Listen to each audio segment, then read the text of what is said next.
బంగ్లాదేశ్లో మన హిందువులైనటువంటి దీప్ చంద్రాచారి అనే వ్యక్తిని బహిరంగంగా కొట్టి చెట్టు కట్టేసి సజీవ దహనం చేశారు. అది భవిష్యత్తులో మన దేశంలో కూడా వస్తుంది. కాబట్టి ఇప్పుడు నుంచి ప్రతి ఒక్క హిందువు కూడా మేలుకొని మన హిందూ మతాన్ని అందరూ కూడా కాపాడాలి. కాబట్టి ఈ యొక్క బంగ్లాదేశ్ జరిగిన ఘటన మన దేశంలో కూడా జరగకూడదని ప్రతి ఒక్క హిందువు కూడా ఒక నిరసన కార్యక్రమాలు చేస్తున్నారు.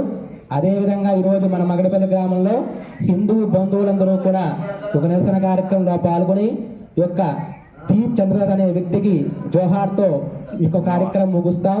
అందరూ కూడా ఒక నిమిషం మౌనం పాటించి ఒక కార్యక్రమాన్ని ముగించవలసిందిగా కోరుచున్నాం. హిందువుల ఐక్యత, జై శ్రీరామ్, జై శ్రీరామ్, భారత్ మాతా కీ, భారత్ మాతా కీ, మాతరం మాతరం, మాతరం మాతరం, మాతరం మాతరం. అందరూ కూడా నమస్కారం అండి.